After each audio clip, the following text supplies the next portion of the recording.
Hello everyone, welcome back to Students Focus. നമ്മൾ ഇന്ന് second chapter ആണ് സ്റ്റാർട്ട് ചെയ്യുന്നത് ഇന്ത്യൻ എക്കോണമി 1950 to 1990. നമ്മൾക്ക് ഇൻഡിപെൻഡൻസ് കിട്ടിക്കഴിഞ്ഞിട്ട് അതായത് ഏകദേശം 200 വർഷത്തോളം നമ്മളെ ബ്രിട്ടീഷുകാർ നമ്മളുടെ രാജ്യം ഭരിച്ചു. അതിനുശേഷം നമ്മൾക്ക് ഇൻഡിപെൻഡൻസ് കിട്ടിക്കഴിഞ്ഞിട്ട് നമ്മളുടെ രാജ്യത്ത് നമ്മൾ ചെയ്യേണ്ട പല ആക്ടിവിറ്റീസ് ഉണ്ടായിരുന്നു. കാരണം നമ്മൾ കഴിഞ്ഞ ചാപ്റ്ററിൽ പഠിച്ചു അവർ നമ്മളുടെ രാജ്യം ഭരിച്ചുകൊണ്ടിരുന്നപ്പം നമ്മളെ എത്രത്തോളം എക്സ്പ്ലോയിറ്റ് ചെയ്തു, നമ്മളുടെ അഗ്രികൾച്ചർ സെക്ടറും ഇൻഡസ്ട്രിയൽ സെക്ടറും ഫോറിൻ ട്രേഡും എല്ലാം അവരെങ്ങനെയാണ് എക്സ്പ്ലോയിറ്റ് ചെയ്തത്, എങ്ങനെയാണ് അതിൻ്റെ ഗ്രോത്ത്, അതായത് അത് നശിപ്പിച്ചു എന്നുള്ള രീതിയിൽ വേണമെങ്കിൽ നമുക്ക് പറയാം. അവർ ഭരിച്ച് നമ്മളുടെ പല സെക്ടറും നശിപ്പിച്ചു, അവർ എക്സ്പ്ലോയിറ്റ് ചെയ്തു. സോ അത് കഴിഞ്ഞ് നമ്മൾക്ക് ഇൻഡിപെൻഡൻസ് കിട്ടിയപ്പോൾ നമ്മളുടെ ഫസ്റ്റ് ഗവൺമെൻറ്റിൻ്റെ ചിന്ത എന്തായിരുന്നു, ഇനി എങ്ങനെയാണ് നമ്മളുടെ രാജ്യത്തെ ഒന്ന് നല്ല രീതിയിൽ കൊണ്ടുവരിക. കാരണം ആളുകളുടെ ജീവിതമൊക്കെ വളരെ മോശമായ അവസ്ഥയിലായിരുന്നു. പലർക്കും പട്ടിണിയും ദുരിതവും വീടില്ല അങ്ങനെയുള്ള അവസ്ഥയൊക്കെ ആയിരുന്നു. സോ അതുകൊണ്ട് നമ്മളുടെ ആളുകളുടെ ഗ്രോത്തിന് വേണ്ടി, നമ്മുടെ രാജ്യത്തിൻ്റെ ഗ്രോത്തിന് വേണ്ടി എന്തൊക്കെ സ്റ്റെപ്പ് ചെയ്യണം, അല്ലെങ്കിൽ എങ്ങനെയൊക്കെ കൊണ്ടുവരണം, എന്തൊക്കെ പ്ലാനിങ് ചെയ്യണം, അങ്ങനെയുള്ള കാര്യങ്ങളൊക്കെ ഇവർ ഡിസൈഡ് ചെയ്യാൻ തുടങ്ങി നമ്മളുടെ ഫസ്റ്റ് ഗവൺമെൻറ്. സോ അവർ ഇങ്ങനെ ആലോചിച്ചൊക്കെ വന്ന് എന്ത് ചെയ്യണം എന്നൊക്കെ ആലോചിച്ചപ്പോൾ അവർ തീരുമാനിച്ച അല്ലെങ്കിൽ അവർക്ക് തോന്നിയ കാര്യങ്ങൾ മെയിനായിട്ട് ഒരു രാജ്യത്ത് നമ്മൾ 3 ടൈപ്പ് ക്വസ്റ്റ്യൻസിൻ്റെ ആൻസർ കണ്ടുപിടിക്കാനുണ്ട്. അതായത് നമ്മുടെ ആ രാജ്യത്ത് നമ്മൾ എന്തൊക്കെ ഗുഡ്സും സർവീസസും പ്രൊഡ്യൂസ് ചെയ്യണം. ഇനി നമ്മൾ എന്തൊക്കെ ഗുഡ്സ് ആൻഡ് സർവീസസ് പ്രൊഡ്യൂസ് ചെയ്യണം എന്ന് തീരുമാനിച്ചു എന്ന് വിചാരിക്കുക. തീരുമാനിച്ചു കഴിഞ്ഞാൽ അത് എങ്ങനെ പ്രൊഡ്യൂസ് ചെയ്യണം എന്ന് പറഞ്ഞാൽ ഇപ്പോൾ നമ്മൾക്കൊരു ഗുഡ്സ് പ്രൊഡ്യൂസ് ചെയ്യണമെങ്കിൽ ഏതെങ്കിലും ഒരു കമോഡിറ്റി നമ്മൾ ഏതെങ്കിലും ഒരു ഐറ്റം പ്രൊഡ്യൂസ് ചെയ്യാമെന്ന് തീരുമാനിക്കുന്നു. ഓക്കെ, ഇന്ന സാധനം നമ്മൾക്ക് നിർമ്മിക്കാമെന്ന് ഡിസൈഡ് ചെയ്തു. അത് നമ്മൾ തീരുമാനിച്ചു കഴിഞ്ഞാൽ അത് പ്രൊഡ്യൂസ് ചെയ്യാനായിട്ട് നമ്മൾക്ക് പല വഴികളുണ്ട്. ഇപ്പോൾ എക്സാമ്പിൾ പറഞ്ഞാൽ ഫുൾ ജോലിക്കാരെ വെച്ചുകൊണ്ട് നമുക്ക് ചെയ്യാൻ പറ്റും. ഇപ്പം ഞാനൊരു ഡ്രസ്സ് ഉണ്ടാക്കണമെന്ന് വിചാരിച്ചു. ഇപ്പോൾ സാരി മാനുഫാക്ചർ ചെയ്യാമെന്ന് തീരുമാനിച്ചു. ആളുകൾക്ക് ധരിക്കാൻ വേണ്ടി സാരി വേണം. സോ സാരി മാനുഫാക്ചർ ചെയ്യാൻ തീരുമാനിച്ചു എന്ന് വിചാരിക്കുക. ആ സാരി നമ്മൾക്ക് ജോലിക്കാരെ വെച്ച് അവർ കൈകൊണ്ടിരുന്ന ജോലി ചെയ്യത്തക്ക രീതിയിൽ കൂടുതൽ ജോലിക്കാരെ വെച്ച് അങ്ങനെ വേണമെങ്കിൽ ചെയ്യിപ്പിക്കാം. അല്ലെങ്കിൽ ഒരു മെഷീൻ കൊണ്ടുവച്ചിട്ട് മെഷീനിൽ സാരി പ്രിൻ്റ് ചെയ്ത് വർക്ക് ചെയ്തൊക്കെ വരുന്ന രീതിയിൽ അങ്ങനെയും ചെയ്യിപ്പിക്കാം. അപ്പോൾ അങ്ങനെ ഏത് രീതിയിൽ നമ്മൾക്ക് ഗുഡ്സ് പ്രൊഡ്യൂസ് ചെയ്യണം എന്നും നമ്മൾ കണ്ടുപിടിക്കണം. പിന്നെ ഈ പ്രൊഡ്യൂസ് ചെയ്ത ഗുഡ്സ് അല്ലെങ്കിൽ സർവീസസ് എങ്ങനെ ആളുകൾക്ക് ഡിസ്ട്രിബ്യൂട്ട് ചെയ്യണം, അത് ഏത് രീതിയിൽ ഡിസ്ട്രിബ്യൂട്ട് ചെയ്യണം, ഈ 3 ചോദ്യങ്ങൾക്കും രാജ്യം ഉത്തരം കണ്ടുപിടിക്കണമായിരുന്നു. സോ ഈ 3 ചോദ്യങ്ങൾക്ക് നമുക്ക് പ്രോപ്പറായിട്ട് ഉത്തരം കണ്ടുപിടിക്കണമെങ്കിൽ ആദ്യം നമ്മളുടെ രാജ്യത്തിൻ്റെ എക്കോണമി അല്ലെങ്കിൽ സമ്പദ് വ്യവസ്ഥ ഏത് രീതിയിലായിരിക്കണം എന്ന് ഡിസൈഡ് ചെയ്യണം. നമ്മൾ തീരുമാനിക്കണം ഇന്ന രീതിയിലാണ്. കാരണം നമ്മൾക്ക് മെയിനായിട്ട് 3 ടൈപ്പ് എക്കോണമിയാണുള്ളത്. ആ 3 ടൈപ്പ് എക്കോണമിയിലും ഈ ക്വസ്റ്റ്യൻസിൻ്റെ ആൻസർ വരുന്നത് 3 രീതിയിലാണ്. സോ അതുകൊണ്ട് തന്നെ ഇതിൽ ഏത് നമ്മൾ ഇന്ത്യ അഡോപ്റ്റ് ചെയ്യണം, നമ്മളുടെ രാജ്യം ഏത് അഡോപ്റ്റ് ചെയ്യണം, ഏത് സ്വീകരിക്കണം എന്ന് നമ്മളുടെ ഗവൺമെൻറ് ഡിസൈഡ് ചെയ്യണമായിരുന്നു. സോ അപ്പോൾ നമുക്ക് ഇതിൽ ഏതാണ് ഡിസൈഡ് ചെയ്യേണ്ടതെന്ന് തീരുമാനിക്കണമെങ്കിൽ നമ്മൾ ഇത് 3 തമ്മിലുള്ള ഡിഫറൻസ് എന്താണെന്ന് അറിയണ്ടേ. ഈ 3 എക്കോണമി, ആ 3 ടൈപ്പ് എക്കോണമിയിൽ ഫസ്റ്റ് വരുന്നത് മാർക്കറ്റ് എക്കോണമി അല്ലെങ്കിൽ ക്യാപിറ്റലിസ്റ്റ് എക്കോണമി. അതാണ് ഈ 3 ടൈപ്പ് എക്കോണമിയിൽ ഫസ്റ്റ് വരുന്നത്. നമ്മൾ ഒന്നാമതായിട്ട് ഡിസ്കസ് ചെയ്യാൻ പോകുന്നത് ക്യാപിറ്റലിസ്റ്റ് എക്കോണമി എന്ന് പറഞ്ഞാൽ അവിടെ ഗുഡ്സ് പ്രൊഡ്യൂസ് ചെയ്യുന്നതെല്ലാം പ്രൈവറ്റ് എൻ്റർപ്രൈസസ് അല്ലെങ്കിൽ പ്രൈവറ്റ് പാർട്ടീസാണ്. ഇപ്പം നിങ്ങളെയും എന്നെയൊക്കെ പോലെയുള്ള പ്രൈവറ്റ് പാർട്ടീസ് അല്ലെങ്കിൽ പ്രൈവറ്റ് ബിസിനസ് ഓണേഴ്സാണ് ഗുഡ്സ് പ്രൊഡ്യൂസ് ചെയ്യുന്നതെല്ലാം. സോ പ്രൈവറ്റ് പാർട്ടീസ് ചെയ്യുന്നത് കൊണ്ട് തന്നെ അവർ ഫോക്കസ് കൊടുക്കുന്നത് എന്തിനാണെന്ന് വെച്ചാൽ കൂടുതൽ പ്രോഫിറ്റ് എവിടെ നിന്ന് ജനറേറ്റ് ചെയ്യാം, അങ്ങനെയുള്ള ഗുഡ്സ് പ്രൊഡ്യൂസ് ചെയ്യാനാണ് അവർക്ക് താല്പര്യം. കൂടുതൽ ഏത് പ്രൊഡ്യൂസ് ചെയ്താലാണ് ആളുകൾ പൈസ കൊടുത്ത് വാങ്ങാൻ റെഡിയായി നിൽക്കുന്നത്. കാരണം അവരുടെ ലക്ഷ്യം എന്ന് പറഞ്ഞാൽ പ്രോഫിറ്റ് മാക്സിമൈസേഷനാണ്. സോ അതുകൊണ്ട് തന്നെ നമ്മളുടെ ഇന്ത്യൻ മാർക്കറ്റിലും ഫോറിൻ മാർക്കറ്റിലൊക്കെ കൂടുതൽ ഡിമാൻഡുള്ള പ്രൊഡക്റ്റ് ഏതാണ്, ഏത് പ്രൊഡക്റ്റ് പ്രൊഡ്യൂസ് ചെയ്താലാണ് അവർക്ക് കൂടുതൽ പ്രോഫിറ്റ് ഉണ്ടാക്കാൻ പറ്റുന്നത്, അങ്ങനെയുള്ള പ്രൊഡക്ട്സ് പ്രൊഡ്യൂസ് ചെയ്യാനാണ് അവർ ഇൻട്രസ്റ്റഡ് ആയിരുന്നത്. അങ്ങനെയുള്ള ആ കാര്യങ്ങളാണ് അവർ ചെയ്തിരുന്നത്. ഇപ്പോൾ എക്സാമ്പിൾ പറയുകയാണെങ്കിൽ എൻ്റെ കയ്യിൽ കുറേ ക്യാഷ് ഉണ്ട്, സോ ഒരു 2 ലക്ഷം രൂപയുടെ കാറ് പ്രൊഡ്യൂസ് ചെയ്താലും ഞാനത് മേടിക്കാൻ റെഡിയാണെങ്കിൽ ഇവരുടെ ഇൻട്രസ്റ്റ് എന്താണ്, കാറ് പ്രൊഡ്യൂസ് ചെയ്യുക. കാരണം കാറ് പ്രൊഡ്യൂസ് ചെയ്താൽ അത് മേടിക്കാൻ കാശുള്ള കുറേ ആളുകളുണ്ട്. പക്ഷേ അപ്പുറത്ത് കുറേ ആളുകൾ ഫുഡ് കിട്ടാതെ ബുദ്ധിമുട്ടുന്നുണ്ടാവും. അവർക്ക് പക്ഷേ അത്രയും കാശില്ല. അപ്പോൾ അവർക്ക് ഫുഡ് ഉണ്ടാക്കി കൊടുക്കുന്നതുകൊണ്ട് ഇവർക്ക് പ്രത്യേകിച്ച് ലാഭമൊന്നുമില്ല. അതുകൊണ്ട് തന്നെ അത് ചെയ്യാൻ ഇവർക്ക് താല്പര്യമില്ല. ഇവർക്ക് ഇൻട്രസ്റ്റ് പ്രോഫിറ്റ് ഉണ്ടാക്കുന്ന കാര്യങ്ങൾ ചെയ്യാൻ വേണ്ടി മാത്രമാണ്. അപ്പം അങ്ങനെ ഏത് കാര്യത്തിനാണോ ഡിമാൻഡ്, ഏത് കാര്യത്തിന് വേണ്ടിയാണോ ആളുകൾ കാശ് മുടക്കാൻ റെഡിയായിട്ട് നിൽക്കുന്നത്, അങ്ങനെയുള്ള ഐറ്റംസ് മാത്രമേ ഇവർ പ്രൊഡ്യൂസ് ചെയ്യുമായിരുന്നുള്ളൂ.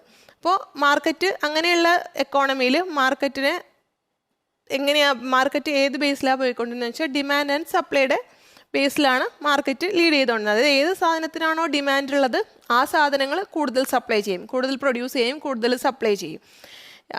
അതുപോലെ തന്നെ ഇപ്പം നമ്മൾ എന്തെങ്കിലും സാധനങ്ങൾ പ്രൊഡ്യൂസ് ചെയ്യാൻ വേണ്ടി നമ്മൾക്ക് മെഷീൻസ് യൂസ് ചെയ്ത് പ്രൊഡ്യൂസ് ചെയ്യുന്നതാണ് കൂടുതൽ ലാഭമെങ്കിൽ നമ്മൾ ജോലിക്കാരെ എടുക്കാതെ അല്ലെങ്കിൽ ജോലിക്കാരെ പറഞ്ഞു വിട്ടിട്ട് മെഷീൻസ് യൂസ് ചെയ്ത് പ്രൊഡ്യൂസ് ചെയ്യും. കാരണം എന്താണ്, ഇവരുടെ ഇൻറ്റൻഷൻ എന്ന് പറഞ്ഞാൽ മാക്സിമൈസിങ് പ്രോഫിറ്റ് ആണ്. ഇപ്പോൾ 10 ജോലിക്കാർക്ക് ശമ്പളം കൊടുക്കാൻ ഇപ്പോൾ 10,000 രൂപയാവുമെന്ന് വിചാരിക്കുക. ഒരു മെഷീൻ കൊണ്ടുവച്ചാൽ 1000 രൂപ എക്സ്പെൻസിൽ അത് പ്രൊഡ്യൂസ് ചെയ്യാന്നുണ്ടെങ്കിൽ ഇവർ 1000 രൂപയെ സ്പെൻഡ് ചെയ്യുള്ളൂ. ബാക്കിയുള്ള ജോലിക്കാരെ പറഞ്ഞു വിട്ടാൽ അവരുടെ വീട്ടുകാര്യം എന്താവും, അല്ലെങ്കിൽ അവർക്ക് ഇൻകമൊന്നും ഇല്ലാതെ ബുദ്ധിമുട്ടില്ലേ, അവരുടെ ജീവിതം പ്രശ്നത്തിലാവില്ലേ, അങ്ങനെയുള്ള ചിന്തയൊന്നും നമ്മളുടെ ക്യാപിറ്റലിസ്റ്റ് എക്കോണമിയിൽ ഇല്ല.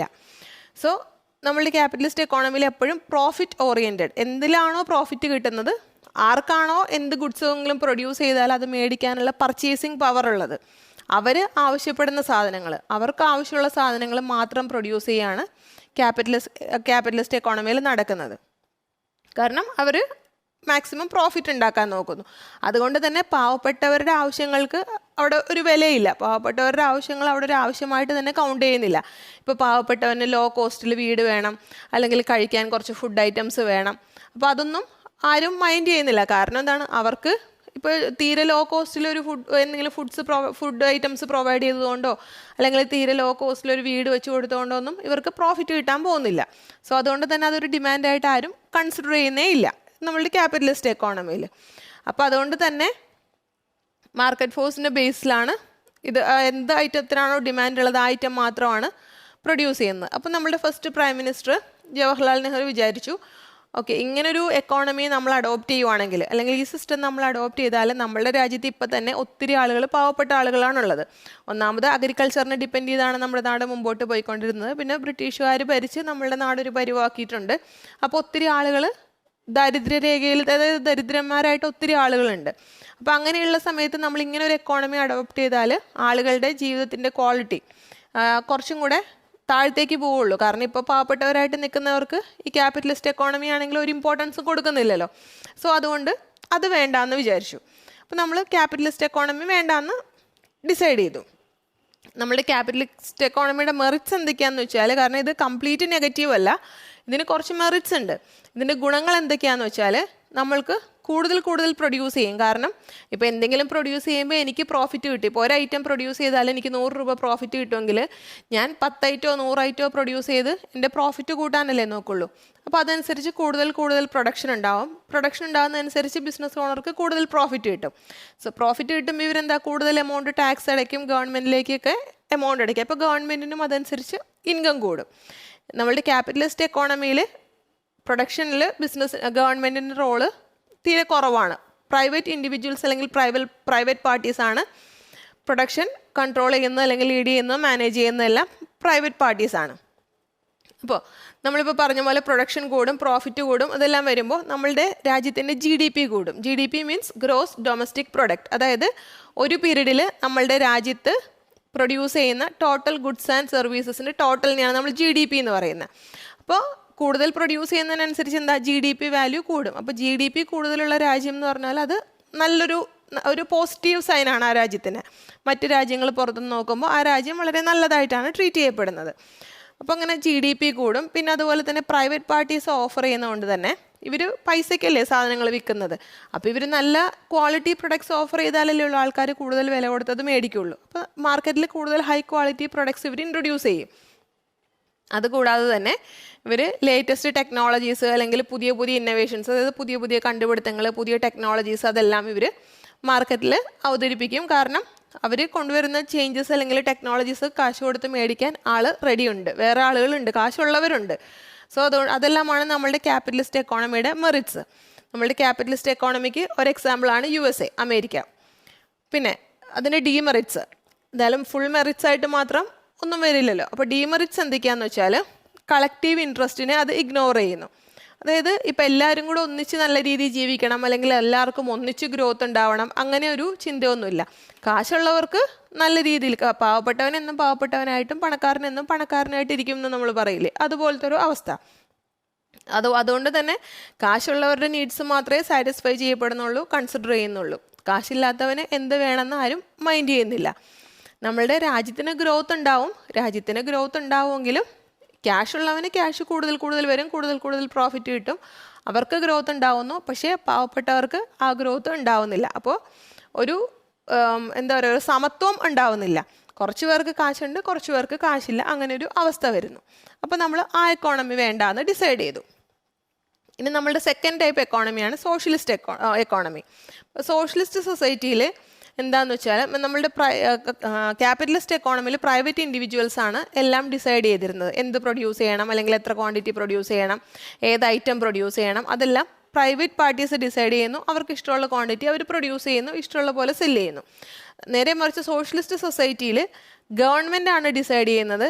സൊസൈറ്റിയുടെ നീഡ്സിൻ്റെ ബേസിൽ സൊസൈറ്റിയിലെ ആളുകൾക്ക് എന്താണ് വേണ്ടത്, അപ്പോൾ സൊസൈറ്റിക്ക് എന്ത് പ്രൊഡ്യൂസ് ചെയ്യണം, എത്ര ക്വാണ്ടിറ്റി പ്രൊഡ്യൂസ് ചെയ്യണം, അതെല്ലാം ഗവൺമെൻറ് ആണ് ഡിസൈഡ് ചെയ്യുന്നത്. അപ്പോൾ ഗവൺമെൻറ് അസ്യൂം ചെയ്യുന്നതെന്ന് വെച്ചാൽ സൊസൈറ്റിയുടെ നീഡ്സ് എന്താണ്, സൊസൈറ്റിക്ക് എന്താണ് ആവശ്യം, ഈ രാജ്യത്തെ ജനങ്ങൾക്ക് എന്താണ് ആവശ്യം എന്ന് ഞങ്ങൾക്കറിയാം, അതായത് ഗവൺമെൻറ്റിന് അറിയാം. സോ അതുകൊണ്ട് ഓരോരുത്തരോടും നമ്മൾക്ക് അവരുടെ ആവശ്യം എന്താണെന്ന് ചോദിക്കേണ്ട കാര്യമില്ല. അങ്ങനെ ഗവൺമെൻറ് എന്താണോ ഡിസൈഡ് ചെയ്യുന്നത് അതനുസരിച്ച് ഗവൺമെൻറ് ഗുഡ്സ് പ്രൊഡ്യൂസ് ചെയ്യും. ഗവൺമെൻറ് തന്നെയാണ് ഡിസൈഡ് ചെയ്യുന്നത് എങ്ങനെ പ്രൊഡ്യൂസ് ചെയ്യണം, അല്ലെങ്കിൽ ഏത് രീതിയിൽ ഗുഡ്സ് ഡിസ്ട്രിബ്യൂട്ട് ചെയ്യണം. നമ്മൾ ആദ്യം പറഞ്ഞ 3 ക്വസ്റ്റ്യൻസ് ഇല്ലേ, എന്ത് പ്രൊഡ്യൂസ് ചെയ്യണം, എങ്ങനെ പ്രൊഡ്യൂസ് ചെയ്യണം, പ്രൊഡ്യൂസ് ചെയ്ത ഗുഡ്സ് എങ്ങനെ ഡിസ്ട്രിബ്യൂട്ട് ചെയ്യണം, ആർക്കൊക്കെ ഏത് രീതിയിലൊക്കെ കൊടുക്കണം. അപ്പോൾ ഇതെല്ലാം നമ്മുടെ സോഷ്യലിസ്റ്റ് എക്കോണമിയിൽ ഡിസൈഡ് ചെയ്യുന്നത് ഗവൺമെൻറ് ആണ്. നമ്മളുടെ ക്യാപിറ്റലിസ്റ്റ് എക്കോണമിയിൽ ആരാ ചെയ്തിരുന്നത്, പ്രൈവറ്റ് പാർട്ടീസ് ആയിരുന്നു. ഓക്കെ, അപ്പോൾ ഗവൺമെൻറ് ഡിസൈഡ് ചെയ്യുന്നു, ഗവൺമെൻറ് അതനുസരിച്ച് സാധനങ്ങൾ ഓരോരുത്തർക്ക് ഡിസ്ട്രിബ്യൂട്ട് ചെയ്യുന്നു, അല്ലെങ്കിൽ പ്രൊഡ്യൂസ് ചെയ്യുന്നു, അതനുസരിച്ച് ഡിസ്ട്രിബ്യൂട്ട് ചെയ്യുന്നു. ഇനി നമ്മൾക്കിപ്പോൾ എക്സാമ്പിൾ പറഞ്ഞാൽ, സോഷ്യലിസ്റ്റ് എക്കോണമിയിൽ അവർ ചെയ്യുന്ന ഒരു ആക്ടിവിറ്റിക്ക് എക്സാമ്പിൾ പറഞ്ഞാൽ, ഇപ്പോൾ ആളുകൾക്കെല്ലാം ഗവൺമെൻറ് ഹോസ്പിറ്റൽ വഴി ട്രീറ്റ്മെൻറ്റ് കൊടുക്കുന്നു. അപ്പോൾ ആളുകൾക്ക് അത്യാവശ്യം ഒരു ബേസിക് നീഡ്സ് അവരുടെ സാറ്റിസ്ഫൈ ആവുന്നുണ്ട്. ഗവൺമെൻറ് ഹോസ്പിറ്റൽ വഴി അവർക്ക് ട്രീറ്റ്മെൻറ്റ് കിട്ടുന്നുണ്ട്, ലോ റേറ്റിൽ അവർക്ക് ട്രീറ്റ്മെൻറ്റ് കിട്ടുന്നുണ്ട്. പക്ഷേ വേറൊരാളിപ്പം നിങ്ങൾക്ക് ക്യാഷ് നല്ലതായിട്ട് നിങ്ങളുടെ കയ്യിൽ ക്യാഷ് ഉണ്ട്, അപ്പോൾ നിങ്ങൾക്ക് ഗവൺമെൻറ് ഹോസ്പിറ്റലിൽ പോകണം താല്പര്യമില്ല, നിങ്ങൾക്ക് നല്ലൊരു പ്രൈവറ്റ് ഹോസ്പിറ്റലിൽ പോയി ട്രീറ്റ്മെൻറ്റ് എടുക്കാനാണ് താല്പര്യം എന്ന് വിചാരിക്കുക. അങ്ങനെ ഒരു ഫെസിലിറ്റി അവിടെ ഇല്ല. അപ്പോൾ ഗവൺമെൻറ് എന്താണോ ഡിസൈഡ് ചെയ്യുന്നത്, ഗവൺമെൻറ്റിന് എന്താണോ ആവശ്യം തോന്നുന്നത്, ആ സർവീസസ് അല്ലെങ്കിൽ ആ പ്രൊഡക്ട്സ് അവർ പ്രൊഡ്യൂസ് ചെയ്യുന്നു, പ്രൊവൈഡ് ചെയ്യുന്നു. വേറെ കൂടുതൽ പൈസ കൊടുത്തിട്ട് ഞാൻ വേറൊരു സർവീസ് എനിക്ക് വേണം എന്ന് ഞാൻ തീരുമാനിച്ചാലും, ഞാൻ പൈസ കൊടുക്കാൻ റെഡിയാണെങ്കിൽ പോലും അങ്ങനെ ഒരു സർവീസസ് അല്ലെങ്കിൽ ഒരു പ്രൊഡക്റ്റ് എനിക്ക് കിട്ടുന്നില്ല സോഷ്യലിസ്റ്റ് എക്കോണമിയിൽ. അതുപോലെ തന്നെ പ്രൈവറ്റ് പ്രോപ്പർട്ടി ആയിട്ട് നമ്മളുടെ സ്വന്തം പ്രോപ്പർട്ടി അല്ലെങ്കിൽ സ്വന്തം പ്രൊഡക്ഷൻ സെൻറ്റർ, സ്വന്തം പ്രൊഡക്ഷൻ പ്ലാന്റ്, അങ്ങനെയൊന്നും സോഷ്യലിസ്റ്റ് എക്കോണമിയിൽ ഇല്ല.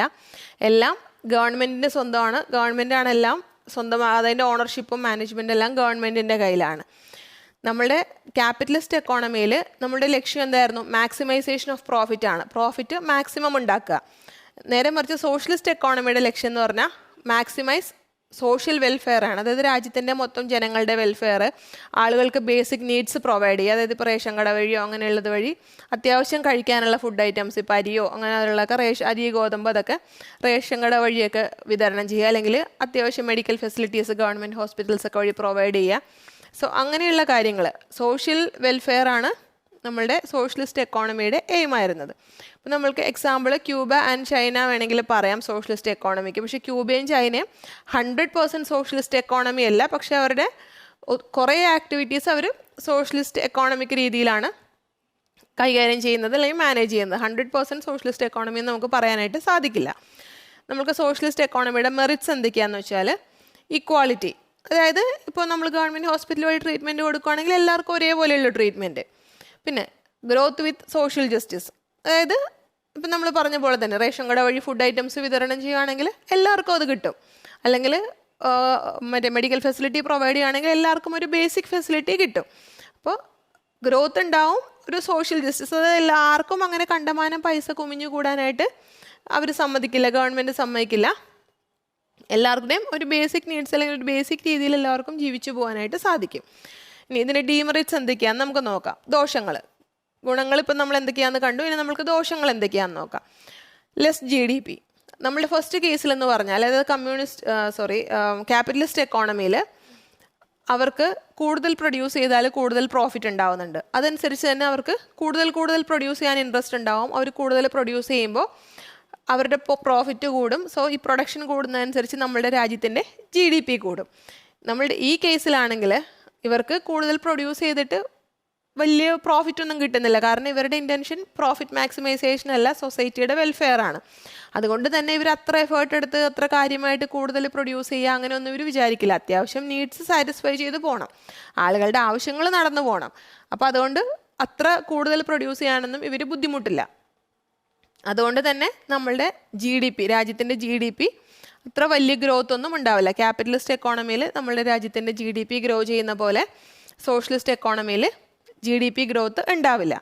പിന്നെ പ്രോഫിറ്റ്, ഒന്നുകിൽ പ്രോഫിറ്റ് ഒട്ടും ഉണ്ടാവില്ല, അല്ലെങ്കിൽ വളരെ ചെറിയ പ്രോഫിറ്റ് ആയിരിക്കും. കാരണം ഇവരുടെ ഇൻറ്റൻഷൻ എന്താണ്? സോഷ്യൽ വെൽഫെയർ ആണ്. ഇപ്പം നമ്മൾ പ്രൈവറ്റ് ഹോസ്പിറ്റലിൽ ട്രീറ്റ്മെൻറ്റ് എടുക്കുന്നതും ഗവൺമെൻറ് ഹോസ്പിറ്റലിൽ ട്രീറ്റ്മെൻറ്റ് എടുക്കുന്നതും തമ്മിൽ വ്യത്യാസമില്ലേ? പ്രൈവറ്റ് ഹോസ്പിറ്റലിൽ നമ്മൾ പോവുകയാണെങ്കിൽ നമ്മൾ കൂടുതൽ പൈസ സ്പെൻഡ് ചെയ്യണം, സോ അവർക്ക് കൂടുതൽ ലാഭം കിട്ടും. ഗവൺമെൻറ് ഹോസ്പിറ്റലിൽ ഒന്നുകിൽ നമുക്ക് പൈസയെ കൊടുക്കണ്ട, അല്ലെങ്കിൽ കൊടുക്കണമെങ്കിലും എന്തെങ്കിലും ചെറിയ ചെറിയ എമൗണ്ട് ഒക്കെ ആയിരിക്കും, സോ അതിൽ ലാഭം കുറവായിരിക്കും. പിന്നെ നമ്മളുടെ ഇതിൽ നേരത്തെ പറഞ്ഞ പോലെ ഇവർക്ക് കൂടുതൽ പ്രൊഡ്യൂസ് ചെയ്തിട്ടോ അല്ലെങ്കിൽ കൂടുതൽ ടെക്നോളജീസ് ഇന്നോവേറ്റ് ചെയ്തിട്ട് ഇവർ ആ പ്രൊഡക്ടിവിറ്റി ഇവർക്ക് അത്ര ലാഭമൊന്നും കിട്ടാൻ പോകുന്നില്ല. അതുകൊണ്ട് തന്നെ കയ്യിൽ പൈസ കളഞ്ഞിട്ടോ അല്ലെങ്കിൽ കൂടുതൽ എഫേർട്ട് എടുത്ത് പുതിയ ഇന്നോവേഷൻസ് കൊണ്ടുവരാനോ അല്ലെങ്കിൽ പുതിയ പുതിയ ടെക്നോളജീസ് പ്ലാൻ ചെയ്യാനൊന്നും ഇവരത്ര കഷ്ടപ്പെടുകയൊന്നുമില്ല, അതിനുവേണ്ടി ബുദ്ധിമുട്ടോ പൈസ സ്പെൻഡ് ചെയ്യുകയൊന്നുമില്ല.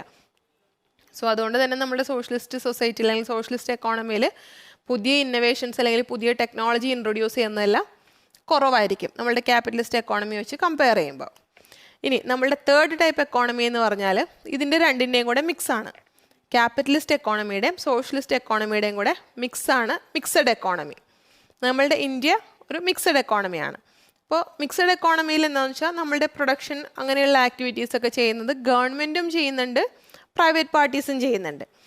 രണ്ടുപേരും ഒരു ഈക്വലായിട്ട് അല്ലെങ്കിൽ രണ്ടുപേരും ആ രംഗത്തുണ്ട്. നമ്മുടെ ഒരു സെക്ടറിൽ നമ്മൾ ക്യാപിറ്റലിസ്റ്റ് കണ്ടപ്പോൾ അതിലെന്തായിരുന്നു? പ്രൈവറ്റ് പാർട്ടി മാത്രമായിരുന്നു. സെക്കൻഡിൽ സോഷ്യലിസ്റ്റ് എക്കോണമിയിൽ ഗവൺമെൻറ് മാത്രമായിരുന്നു. മിക്സഡിൽ അങ്ങനെയല്ല, ഗവൺമെൻറ്റും ഉണ്ട്, പ്രൈവറ്റ് പാർട്ടീസ് ഉണ്ട്. അപ്പോൾ എന്ത് പ്രൊഡ്യൂസ് ചെയ്യണം, എങ്ങനെ പ്രൊഡ്യൂസ് ചെയ്യണം, എങ്ങനെ ഡിസ്ട്രിബ്യൂട്ട് ചെയ്യണം എന്നുള്ളതിൻ്റെ ആൻസറൊക്കെ ഇവർ രണ്ട് പാർട്ടീസും കൂടെ ചേർന്നാണ് ഡിസൈഡ് ചെയ്യുന്നതും പ്രൊഡ്യൂസ് ചെയ്യുന്നത്. അപ്പോൾ പ്രൈവറ്റ് പാർട്ടീസ് അവർക്ക് ഇഷ്ടമുള്ള കുറേ പ്രൊഡക്ട്സ് പ്രൊവൈഡ് ചെയ്യുന്നു, അല്ലെങ്കിൽ കുറേ സർവീസസ് പ്രൊവൈഡ് ചെയ്യുന്നു. അവർ പ്രൊഡ്യൂസ് ചെയ്യാത്ത ഐറ്റംസ് ജനങ്ങൾക്ക് ആവശ്യമുള്ളത് നമ്മളുടെ ഗവൺമെൻറ്റും പ്രൊവൈഡ് ചെയ്യുന്നു. സോ ആളുകൾക്ക് ആവശ്യമുള്ള സാധനങ്ങൾ കിട്ടുന്നു. കൂടുതൽ ഡിമാൻഡ് ഉള്ളതും കൂടുതൽ പ്രോഫിറ്റ് ഉണ്ടാക്കുന്നതും കുറച്ച് പ്രൈവറ്റ് പാർട്ടീസ് പ്രൊഡ്യൂസ് ചെയ്താൽ അങ്ങനെയല്ലാത്ത ആക്ടിവിറ്റീസ് ഗവൺമെൻറ് ചെയ്യുന്നു. ഇപ്പോൾ എക്സാമ്പിൾ പറഞ്ഞാൽ നമ്മളുടെ ഇന്ത്യയിലാണെങ്കിൽ പ്രൈവറ്റ് ഹോസ്പിറ്റലും ഉണ്ട്, ഗവൺമെൻറ് ഹോസ്പിറ്റലും ഉണ്ട്. ഇപ്പോൾ ഗവൺമെൻറ് ഹോസ്പിറ്റലിൽ പോയാൽ മതി, അത് തീരെ പൈസ ഇല്ലാത്തവർക്കോ അങ്ങനെ എന്തെങ്കിലും ഗവൺമെൻറ് ഹോസ്പിറ്റലിൽ പോയി ട്രീറ്റ്മെൻറ്റ് എടുത്താൽ മതി എന്നുള്ളവർക്ക് ഗവൺമെൻറ് ഹോസ്പിറ്റലിൽ പോകാം.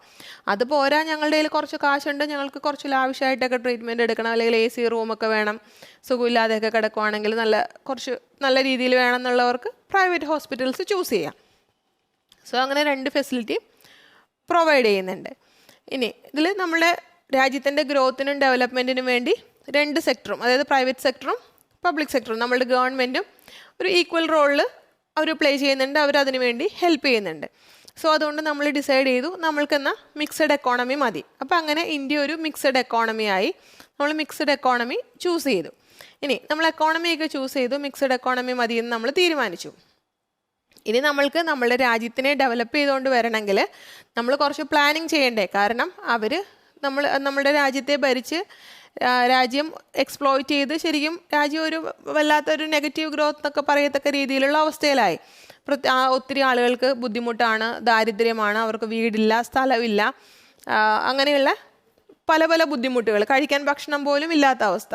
അപ്പോൾ അങ്ങനെ വരുമ്പോൾ നമ്മുടെ രാജ്യത്തെ നല്ലൊരു രീതിയിലേക്ക് കൊണ്ടുവരണമെങ്കിൽ ഒരു കാര്യങ്ങൾ പ്ലാൻ ചെയ്യണം, നല്ലൊരു എക്കണോമിക് പ്ലാനിങ് നടത്തണം. അപ്പോൾ പ്ലാനിങ് എന്ന് പറഞ്ഞാൽ എന്താണെന്ന് നമുക്കറിയാം. ഭാവിയിൽ എന്തൊക്കെ ചെയ്യണം, അല്ലെങ്കിൽ ഏതെങ്കിലും ഒരു പീരീഡിൽ, ഇപ്പോൾ നമ്മളെപ്പോഴും പ്ലാനിങ് ചെയ്യുമ്പോൾ ഏതെങ്കിലും ഒരു പീരീഡിലേക്കായിരിക്കില്ലേ പ്ലാൻ ചെയ്യുന്നത്. അടുത്ത 2 വർഷത്തിനുള്ളിൽ ഇന്ന കാര്യങ്ങൾ ചെയ്യണം, അല്ലെങ്കിൽ അടുത്ത 1 വർഷത്തിനുള്ളിൽ ഇന്ന കാര്യങ്ങൾ ചെയ്യണം, അങ്ങനെ ആയിരിക്കില്ലേ നമ്മളെപ്പോഴും പ്ലാൻ ചെയ്യുന്നത്. അപ്പോൾ ഒരു പ്ലാൻ എന്ന് പറഞ്ഞാൽ എന്താണ്? A plan spells out how the resources of a nation should be put to use. നമ്മുടെ രാജ്യത്തിൻ്റെ റിസോഴ്സസ് ഏത് രീതിയിൽ എങ്ങനെ യൂസ് ചെയ്യണം എന്ന് നമ്മൾ പ്ലാൻ ചെയ്യുന്നു. അപ്പോൾ പ്ലാൻ ചെയ്യുമ്പോൾ അത് നമ്മൾക്ക് ജനറലായിട്ടും പ്ലാൻ ചെയ്യാം, എന്തെങ്കിലും ഒരു സ്പെസിഫിക് പർപ്പസ്, ഒരു സ്പെസിഫിക് രീതിയിലും പ്ലാൻ ചെയ്യാം. ഇപ്പോൾ എക്സാമ്പിൾ പറഞ്ഞാൽ, ഇപ്പോൾ അടുത്ത 10 വർഷത്തിനുള്ളിൽ നമ്മളുടെ രാജ്യത്തിൻ്റെ ഗ്രോത്ത് ഇന്ന രീതിയിലായിരിക്കണം, അല്ലെങ്കിൽ നമ്മളുടെ രാജ്യത്തെ IT സെക്ടർ നമ്മൾക്ക് ഇന്ന ലെവലിലോട്ട് കൊണ്ടുവരണം. ഇപ്പോൾ നമ്മളുടെ ഗ്രോത്ത് ലെവൽ എക്സാമ്പിൾ 1 ആണെന്ന് വിചാരിക്കുക. അപ്പോൾ ഒരു അടുത്ത 10 വർഷത്തിനുള്ളിൽ നമുക്ക് ഈ 1-ൽ നിന്ന് 5-ലേക്ക് കൊണ്ടുവരണം, അത്രയും ഗ്രോത്ത് കൂട്ടണം. അപ്പോൾ അങ്ങനെ നമ്മൾക്ക് സ്പെസിഫിക് ആയിട്ടുള്ള പ്ലാൻസ് ഇപ്പോൾ നമ്മൾ പറഞ്ഞത് IT സെക്ടറിൻ്റെ കാര്യമാണ്. അപ്പോൾ അങ്ങനെ സ്പെസിഫിക് ഒബ്ജക്റ്റീവ്സും സെറ്റ് ചെയ്യാം. അല്ലാതെ രാജ്യത്തിൻ്റെ മൊത്തത്തിലുള്ള കാര്യങ്ങൾ മൊത്തത്തിൽ രാജ്യത്ത് നല്ല രീതിയിൽ കൊണ്ടുവരണം, ആളുകളുടെ ലൈഫ് സ്റ്റൈൽ കൂട്ടണം, അല്ലെങ്കിൽ ഇൻകം കൂട്ടണം, അങ്ങനെയുള്ള ജനറൽ പ്ലാൻസും ഉണ്ട്. സ്പെസിഫിക് പ്ലാൻസും നമ്മൾക്ക് ചെയ്യേണ്ടതായിട്ട് വന്നു. കാരണം അങ്ങനെയുള്ള രീതിയിൽ കൂടെ നമ്മൾക്ക് രാജ്യത്തെ മുമ്പോട്ട് കൊണ്ടുവരാനായിട്ട് സാധിക്കുകയുള്ളൂ. പിന്നെ നമ്മൾ എപ്പോഴും ഒരു പ്ലാൻ ഇടുമ്പോൾ ഏതെങ്കിലും ഒരു പീരീഡിലേക്കായിരിക്കുമല്ലോ നമ്മൾ പ്ലാൻ ഇടുന്നത്, ഏത് ടൈപ്പ് പ്ലാനിങ് ആണെങ്കിലും. അപ്പം നമ്മൾ ഇന്ത്യ മെയിനായിട്ട് 5 ഇയർ പ്ലാൻസ് ആണ് കൂടുതൽ ചെയ്തിരുന്നത്. അതായത് അടുത്ത 5 വർഷം എന്തൊക്കെ ചെയ്യണം, എന്തൊക്കെ ചേഞ്ചസ് കൊണ്ടുവരണം, എന്തൊക്കെ പുതിയതായിട്ട് ഇൻട്രൊഡ്യൂസ് ചെയ്യണം, അല്ലെങ്കിൽ നമ്മളിപ്പോൾ ചെയ്തുകൊണ്ടിരിക്കുന്ന ആക്ടിവിറ്റീസിൽ എന്തൊക്കെ ചേഞ്ച് ചെയ്യണം, അങ്ങനെ 5 വർഷത്തേക്കുള്ള പ്ലാൻസ് ആണ് ഇന്ത്യ ചെയ്തിരുന്നത്. അപ്പോൾ അതിനെയാണ് നമ്മൾ 5 ഇയർ പ്ലാൻ, പഞ്ചവത്സര പദ്ധതി എന്ന് പറയുന്നത്. അപ്പോൾ അങ്ങനെ ഇന്ത്യ പ്ലാൻ ചെയ്തു. അപ്പോൾ ഇങ്ങനെ പ്ലാൻ ചെയ്യാൻ വേണ്ടിയിട്ട്, അല്ലെങ്കിൽ ഭാവിയിൽ എന്ത് ചെയ്യണം, ഇന്ത്യയുടെ ഡെവലപ്മെൻറ്റ് എങ്ങനെ ചെയ്യണം, അതൊക്കെ പ്ലാൻ ചെയ്യാനായിട്ട് ഇന്ത്യയിൽ ഒരു സെൻട്രൽ അതോറിറ്റി ഉണ്ടായിരുന്നു. അപ്പോൾ ഒരു സെൻട്രൽ അതോറിറ്റിയെ നമ്മൾ അപ്പോയിൻറ്റ് ചെയ്തു. അപ്പോൾ സെൻട്രൽ അതോറിറ്റിയിൽ അവർ ടാർഗറ്റ്സ് സെറ്റ് ചെയ്യും. ഇപ്പോൾ ഇത്ര വർഷത്തിനുള്ളിൽ, ഇപ്പോൾ 5 വർഷമാണ്, 5 വർഷത്തിൽ നമ്മൾ ഇപ്പോൾ നിൽക്കുന്ന അവസ്ഥയിൽ നമ്മൾ ഇന്ന അവസ്ഥയിലേക്ക് പോകണം. ഇപ്പോൾ നമ്മൾ 0-ലാണ് അല്ലെങ്കിൽ 1-ലാണ്. 1-ൽ നിന്ന് നമ്മുടെ ടാർഗറ്റ് എന്താണ്, 5-ലെത്തണം. ആ 5-ലെത്തണമെങ്കിൽ നമ്മൾ എന്തൊക്കെ കാര്യങ്ങൾ ചെയ്യണം, എന്തൊക്കെ പോളിസീസ് നമ്മൾ അഡോപ്റ്റ് ചെയ്യണം, എന്തൊക്കെ രീതിയിൽ എന്തൊക്കെ നിയമങ്ങൾ ചെയ്യണം, അല്ലെങ്കിൽ വേറെ എന്തൊക്കെ സ്റ്റെപ്സ് എടുത്ത് നമ്മൾ എങ്ങനെയൊക്കെ വർക്ക് ചെയ്യണം. സോ അങ്ങനെ അതിൻ്റെ പോളിസിയും പ്രൊസീജിയറൊക്കെ അവർ പറയും. അല്ലാതെ ഒരു ടാർഗറ്റ് സെറ്റ് ചെയ്തിട്ട് 1-ന്ന് 5-ലെത്തണം, ഓക്കെ നിങ്ങൾ എങ്ങനെയാണെന്ന് വെച്ചാൽ എത്തിക്കോ എന്ന് പറയുമല്ല. അതിനുള്ള പ്ലാൻസും പോളിസീസ് എല്ലാം ഇവർ സെറ്റ് ചെയ്യും. ആ പ്ലാൻ അച്ചീവ് ചെയ്യാൻ വേണ്ടി അത് ഒരു സ്പെസിഫൈഡ് പീരീഡ് ഓഫ് ടൈമിലായിരിക്കും. കാരണം ഇപ്പോൾ നമ്മൾ പറഞ്ഞതനുസരിച്ച് 5 വർഷം. അപ്പോൾ 5 വർഷത്തിനുള്ളിൽ എന്തൊക്കെ കാര്യങ്ങൾ ചെയ്യണമെന്ന് ഈ സെൻട്രൽ അതോറിറ്റിയാണ് ഡിസൈഡ് ചെയ്യുന്നതും അതിൻ്റെ കാര്യങ്ങൾ ചെയ്യുന്നതല്ല. നമ്മളുടെ ഇവിടെ അത് പ്ലാനിംഗ് കമ്മീഷനാണ് ചെയ്യുന്നത്. ഇന്ത്യയിൽ 1950-ലാണ് പ്ലാനിംഗ് കമ്മീഷൻ ഇൻട്രൊഡ്യൂസ് ചെയ്തത്, ഇൻകോർപ്പറേറ്റ് ചെയ്തത്. സോ പ്ലാനിംഗ് കമ്മീഷൻ 1950-ൽ വന്നതിന് ശേഷം പ്ലാനിംഗ് കമ്മീഷനാണ് ഇതിൻ്റെ കാര്യങ്ങളെല്ലാം നോക്കുന്നത്. പ്ലാനിംഗ് കമ്മീഷൻ്റെ ഹെഡ്, അതായത് ചെയർപേഴ്സൺ എന്ന് പറയുന്നത് നമ്മുടെ പ്രൈം മിനിസ്റ്ററാണ് പ്ലാനിംഗ് കമ്മീഷൻ്റെ ചെയർപേഴ്സൺ. അപ്പോൾ 1950-ൽ പ്ലാനിംഗ് കമ്മീഷൻ വന്നതിന് ശേഷം പ്ലാനിംഗ് കമ്മീഷനാണ് ഈ ആക്ടിവിറ്റീസ് എല്ലാം നോക്കുന്നത്. ഇനി നമ്മൾ പറഞ്ഞു നമ്മൾ 5 ഇയർ പ്ലാൻസ് ആണ് കൂടുതൽ ചെയ്യുന്നതെന്ന്. പക്ഷേ നമ്മൾ 5 ഇയർ പ്ലാൻസ് മാത്രമല്ല ചെയ്യുന്നത്. 5 ഇയർ പ്ലാൻസ് കൂടാതെ നമ്മൾ 20 ഇയർ പ്ലാൻസും പ്ലാൻ ചെയ്യാറുണ്ട്. 20 വർഷത്തിനുള്ളിൽ നമ്മുടെ രാജ്യം എവിടെ നിൽക്കണം, അല്ലെങ്കിൽ ഇന്ന സെക്ടറിൽ നമ്മൾക്ക് എത്ര ഗ്രോത്ത് വേണം. ഇപ്പോൾ എക്സാമ്പിൾ പറഞ്ഞാൽ നമ്മൾ കുറച്ച് വർഷം മുമ്പ് പ്ലാൻ ചെയ്തിരുന്നു 2025-ൽ നമ്മൾ IT-യിൽ സൂപ്പർ പവർ ആവും എന്നുള്ള രീതിയിൽ. അപ്പോൾ അങ്ങനെയുള്ള പ്ലാൻസ് ഇടുക, അങ്ങനെയുള്ള പ്ലാൻസ് പ്രിപ്പയർ ചെയ്യാറുണ്ട്. അതിന് വേണ്ടിയുള്ള ആക്ടിവിറ്റീസ് എല്ലാം പ്ലാൻ ചെയ്യാറുമുണ്ട്. അപ്പോൾ ഇങ്ങനെ ഈ 20 ഇയേഴ്സിലേക്കൊക്കെ ലോങ് ടേമിലേക്ക് പ്ലാൻ ചെയ്യുന്നതിന് നമ്മൾ പേഴ്സ്പെക്റ്റീവ് പ്ലാൻ എന്നാണ് പറയുന്നത്. നമ്മുടെ 5 ഇയർ പ്ലാൻസ് ഈ പേഴ്സ്പെക്റ്റീവ് പ്ലാനിന് വേണ്ടി, അതായത് 20 ഇയർ പ്ലാനിൻ്റെ ഒരു ബേസ് ആയിട്ട് വർക്ക് ചെയ്യാറുണ്ട്. അതായത് 20 ഇയേഴ്സ് കഴിഞ്ഞ് നമ്മൾക്ക് ഇന്നത് അച്ചീവ് ചെയ്യണമെങ്കിൽ, ഇപ്പോൾ എക്സാമ്പിൾ നമ്മൾ ഇന്ന് 1-ൽ നിൽക്കുന്നു, 20 ഇയേഴ്സ് കഴിഞ്ഞ് നമ്മൾക്ക് 1-ൽ നിന്ന് കയറി 10-ലെത്തണം. അപ്പോൾ 10-ലെത്തണമെങ്കിൽ 20 ഇയേഴ്സ് കൊണ്ട് നമുക്ക് 10-ലെത്തണമെങ്കിൽ അടുത്ത 5 വർഷം നമ്മൾ എന്ത് ചെയ്യണം, അത് കഴിഞ്ഞുള്ള 5 വർഷം നമ്മൾ എന്ത് ചെയ്യണം. സോ അങ്ങനെയുള്ള പ്ലാൻസ് നമ്മളുടെ 5 ഇയർ പ്ലാൻസിൽ ഈ 20 ഇയർ പ്ലാനിനൊരു ബേസ് ആയിട്ടും 5 ഇയർ പ്ലാൻ വർക്ക് ചെയ്യാറുണ്ട്. അപ്പം നമ്മൾക്ക് ഇപ്പോൾ 5 ഇയറിൽ എത്ര പ്രൊഡ്യൂസ് ചെയ്യണം, അല്ലെങ്കിൽ എത്ര ഡിസ്ട്രിബ്യൂട്ട് ചെയ്യണം, അങ്ങനെയൊക്കെ നമ്മൾക്ക് കാൽക്കുലേറ്റ് ചെയ്യാമെന്ന് പറഞ്ഞാൽ അതത്ര എളുപ്പമല്ല. കാരണം അത് പ്രാക്ടിക്കൽ അല്ല. നമ്മൾക്ക് ആളുകൾക്ക് 5 ഇയറിനുള്ളിൽ ആളുകൾക്ക് എത്ര പ്രൊഡക്ട്സ് വേണ്ടി വരും, അല്ലെങ്കിൽ എത്ര സർവീസസ് വേണ്ടി വരും, എത്ര ക്വാണ്ടിറ്റി പ്രൊഡ്യൂസ് ചെയ്യേണ്ടി വരും എന്നൊക്കെ നമുക്ക് ഡിസൈഡ് ചെയ്യൽ അത്ര പ്രാക്ടിക്കൽ കാര്യമല്ല.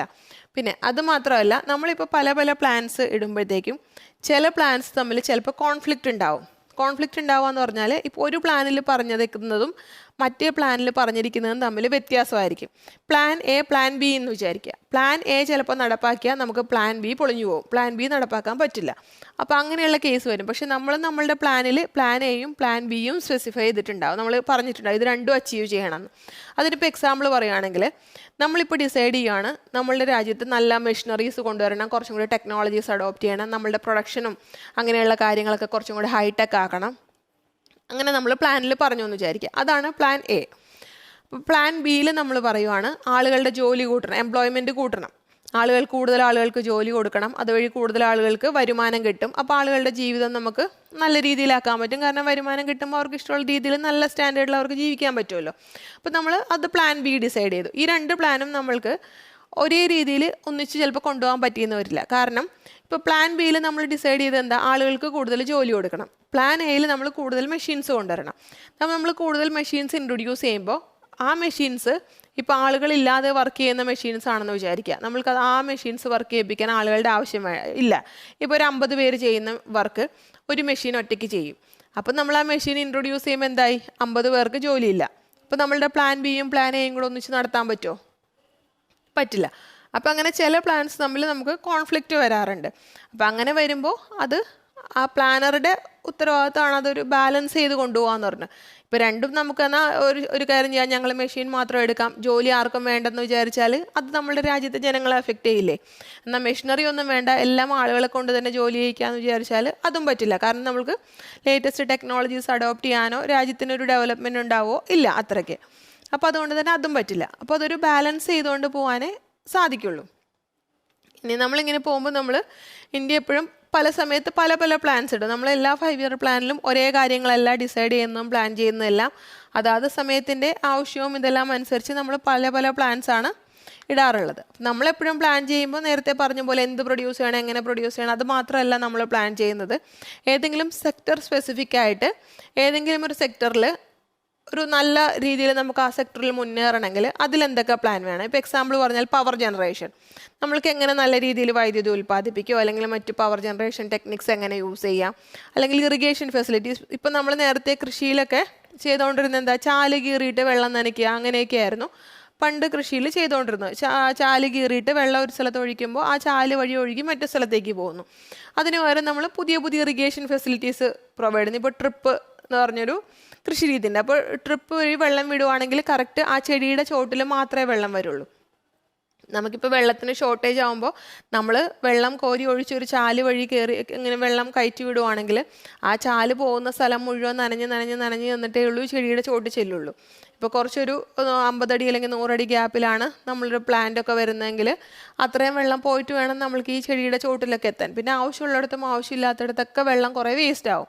ആ സമയത്ത് നമ്മൾ ഈ ഒരു ഇറിഗേഷൻ മെത്തേഡായ ട്രിപ്പ് യൂസ് ചെയ്യുവാണെങ്കിൽ നമ്മൾക്ക് ആ ട്രിപ്പിൽ കറക്റ്റ് ആ ചെടിയുടെ ചോട്ടിൽ മാത്രം വെള്ളം ഒഴിച്ചു കൊടുക്കാൻ സാധിക്കും. അപ്പോൾ നമ്മൾക്ക് അതിൽ വെള്ളം അധികം വേസ്റ്റ് ആവുന്നില്ല. സോ അങ്ങനെയുള്ള പവർ ജനറേഷൻ ടെക്നിക്സ് അല്ലെങ്കിൽ ഇറിഗേഷൻ ടെക്നിക്സ് ഒക്കെ എങ്ങനെ ഡെവലപ്പ് ചെയ്യുക. അപ്പോൾ അങ്ങനെ ഓരോരോ സെക്ടർ സ്പെസിഫിക് ആയിട്ടും നമ്മൾ പ്ലാൻസിൽ ഉണ്ടാക്കും. ആ പ്ലാൻ എങ്ങനെ അച്ചീവ് ചെയ്യാം എന്നുള്ള പോളിസീസും അതിൻ്റെ പ്രൊസീജിയറൊക്കെ നോക്കിയിട്ട് അങ്ങനെ നമ്മൾ വർക്ക് ചെയ്യാറുണ്ട്. സോ അങ്ങനെ ചെയ്തിട്ടാണ് നമ്മുടെ രാജ്യം ആ പഴയ അവസ്ഥയിൽ നിന്ന് ഇപ്പോഴത്തെ നമ്മൾ കാണുന്ന ലെവലിലോട്ടൊക്കെ മുന്നേറി വന്നിട്ടുള്ളത്. ഇനി നമ്മൾ പറഞ്ഞു പ്ലാനിങ് കമ്മീഷനാണ് നമ്മളുടെ കാര്യങ്ങളൊക്കെ നമ്മളുടെ രാജ്യത്തിന് വേണ്ടി എക്കോണമിയുടെ ഗ്രോത്തിനൊക്കെ വേണ്ടി പ്ലാൻ ചെയ്യുന്നതെന്ന്. അപ്പോൾ നിങ്ങൾ വിചാരിക്കും ഇപ്പോഴും അത് ചെയ്തുകൊണ്ടിരിക്കുന്നത് പ്ലാനിങ് കമ്മീഷനാണെന്ന്. 1950 തൊട്ട് ഫെബ്രുവരി 2015 വരെ 2015 ഫെബ്രുവരി വരെ അത് ചെയ്തുകൊണ്ടിരുന്നത് പ്ലാനിങ് കമ്മീഷൻ തന്നെയാണ്. പക്ഷേ ഫെബ്രുവരി 2015 നീതി ആയോഗ് പ്ലാനിങ് കമ്മീഷനെ റീപ്ലേസ് ചെയ്തു. സോ ഇപ്പോൾ നമ്മളുടെ രാജ്യത്തിൻ്റെ പ്ലാനിങ് ആക്ടിവിറ്റീസ് എല്ലാം ചെയ്യുന്നത് നീതി ആയോഗാണ്. നിങ്ങൾക്ക് എക്സാമിന് ചിലപ്പോൾ 1 മാർക്കിൻ്റെ ക്വസ്റ്റ്യനായിട്ട് അത് വരാവുന്നതാണ്. അപ്പോൾ നിങ്ങളത് നോട്ട് ചെയ്യുക. ഇപ്പം നമ്മളുടെ ആക്ടിവിറ്റീസ് ചെയ്യുന്നത് നീതി ആയോഗാണ്. ഞാൻ ഈ ടോപ്പിക്ക് പറഞ്ഞപ്പോൾ ആ കൂടെ ഒന്ന് മെൻഷൻ ചെയ്തു എന്നേ ഉള്ളൂ.